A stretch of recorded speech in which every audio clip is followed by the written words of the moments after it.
And if you want more info on Mitch, check out BigDreamGathering.com.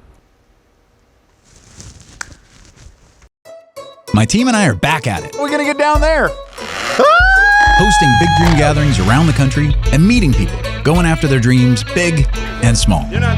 Real people, hard-working people, fun people. Our mission? Inspire more dreams and create a space where we can help each other out.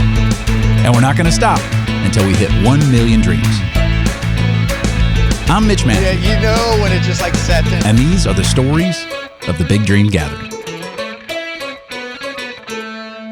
Getting clear on your dreams and goals. That is the goal of tomorrow's Big Dream Gathering at the brand new DreamBank location over on East Wash. And the founder, Mitch Matthews, is here today. Good to see you.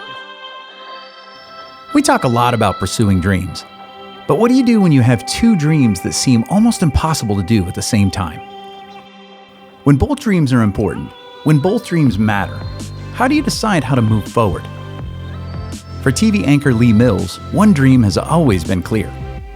Yeah, I think I was probably 13 when it started to click that I wanted to be a journalist. Yeah. And I don't know that I knew what that meant, but I would watch 60 Minutes with my dad. Yeah. And I would always have follow-up questions when the stories were done. I went to Ohio University, Scripps School of Journalism there, and literally the first week of school said, what can I do to start doing journalism stuff now and not wait till my junior year? So by my freshman year, I was working at 3 different TV stations. I know. And all my friends were in sororities, but I was really in school and then I was at one of those stations. Wow. My goal that I set when I was in college was I want to be a main anchor in a city that I love. And I just lucked out that Madison is where I landed and I fell in love with the city and the people here. Leigh started at an entry position and worked her way up. 10 years I did all 3 newscasts and I was the main anchor in a city that I love. So you would hit the dream? I hit the dream. That was amazing. I loved my job so much that one time I took a 2-week vacation and literally halfway through I started missing work. That's weird. It's really weird, but I seriously was getting anxious to come back because I just loved my job. Leigh had her dream job, and she was really good at it. But for her, a new dream started to emerge. I always thought that I wanted kids, but once I was working, I never felt like I had room for them. And so it kind of was something I knew I wanted, but wasn't really investing energy into. And so all of a sudden, the dinner time routine, the bedtime routine, the stories, tucking in, I had never done that. And that's when I realized, you know, he's only little for a very short time, and I'm not willing to miss this. And now what do I do? Right.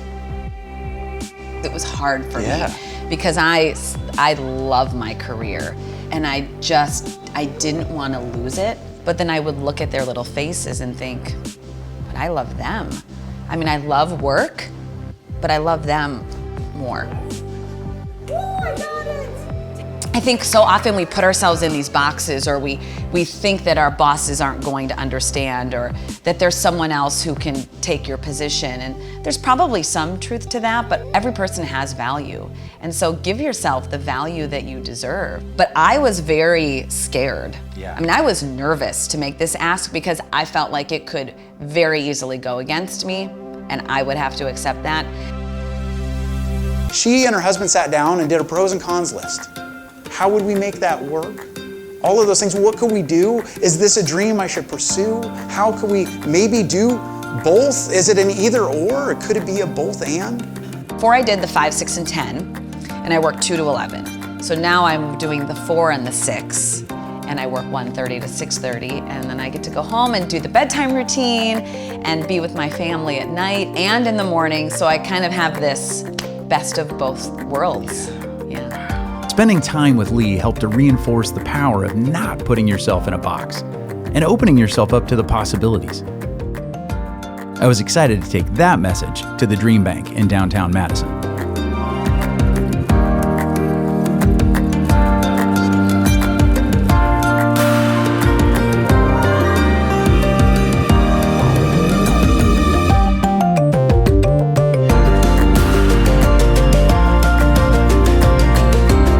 as you write down some of your dreams, especially if some of them where you go, gosh, this might not be possible right now, or if you think, oh, these two couldn't exist together, it's an either or, maybe, just maybe, there might be a both and in there. So explore it, see where it takes you. I've never had a day where I've thought I made the wrong choice. I have days where I question it, but then when I walk out the door, I think, nope, I'm so glad that I have both. If you've ever had some dreams that seemed impossible to achieve at the same time, I hope Leigh's story inspires you to take a moment, to explore the possibilities, to remember that you and your dreams have value, and to take some small but significant steps forward to make those dreams a reality.